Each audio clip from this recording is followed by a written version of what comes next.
You know, back in the 90s, there was a first person shooter. It was called Blood. And when you got two handguns, it was called Guns Akimbo. So I can't hear this title without thinking of that. Can't hear this title without getting blasted back 30 years, or at least 25 years. That's fair.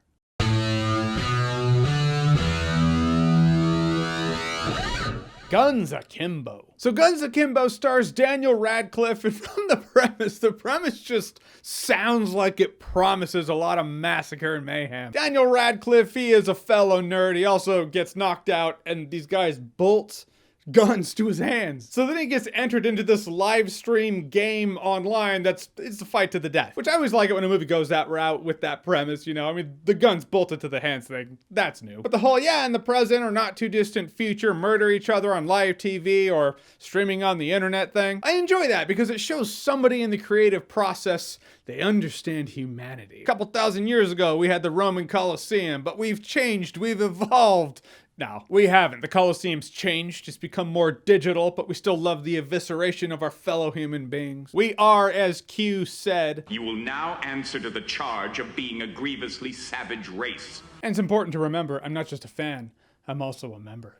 And as a member of this grievously savage race, I'm not gonna lie to you, I wanted more mayhem and shoot 'em up with Daniel Radcliffe. Sounds superficial, I know, but from its premise alone, that's kind of what the movie promises you. You don't have to give me that if the movie takes me along for the ride of Daniel Radcliffe's character's growth, but it doesn't.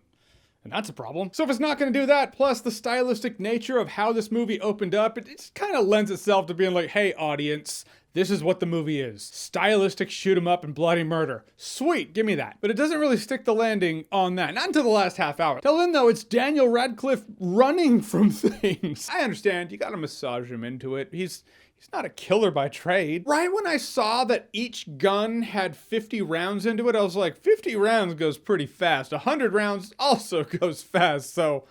How are they gonna do that? Well, they do it by having him run from people for a large section of this movie. At least in the movie, they address the fact that that's kind of boring. It being a production, they're trying to optimize hits, and they all agree that someone just running from the fight, that's not interesting. I'm glad they recognize in the movie that it's as boring as it probably is for us watching the movie. Now, the one Daniel Radcliffe's going after in this movie, her name is Nyx, played by Samara Weaving, and at first I was like, I would have preferred someone who's like the Terminator, like you get scared when they come on screen. Wasn't really like that with her, but by the end, she was a sympathetic character, so I got what they were going for, so she actually totally did work. Worked more than bolting guns to a super vegan pacifist's hands, because, I mean, that's a problem in this movie. That's one of the reasons this movie was just kind of slogging along for a bit. For as stylistic as it was, you attach guns to the hands of a super vegan pacifist, he's still not gonna use the guns, he just now can't use his hands. Granted, it made for some humorous moments when he's trying to put on his pants, piss, or eat, but I have to think that's the reason they bolted guns to his hands, because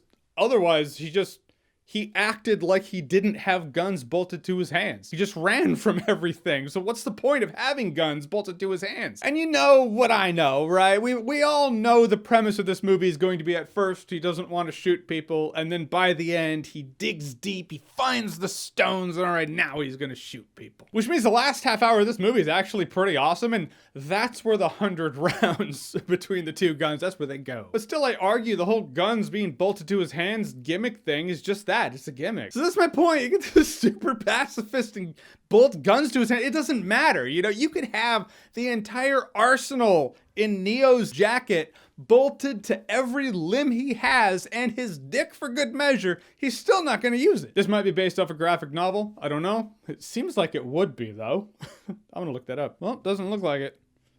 But they do actually have people having a fight with hammers to MC Hammer. Well, actually, it wasn't MC Hammer. It was Super Freak, but same song. So in the end, Guns Akimbo, it was hit and miss all in one movie. It had some chuckle-worthy moments of humor. Not all of it landed. I like the style of the movie, but for a movie called Guns Akimbo about guns being bolted to someone's hands, should have had much more Guns Akimbo. It's not like this is the not POV version of Hardcore Henry or anything. It's not like that. It does leave it open for a sequel, and I'm looking forward to the sequel, because now that this dude learned how to kick ass, let's just start that out in the sequel from the beginning. But for now, Guns Akimbo, I'll say probably be a better time if I were a little drunk. Yeah, now it's a party. All right, so Guns Akimbo, have you seen it? What did you think about it? It's on Amazon Prime, I think. Oh, I'm 90% sure it's Amazon Prime. But whatever you thought about it, comment below, let me know. And as always, if you like what you've seen here and you want to see more, click right here to see more.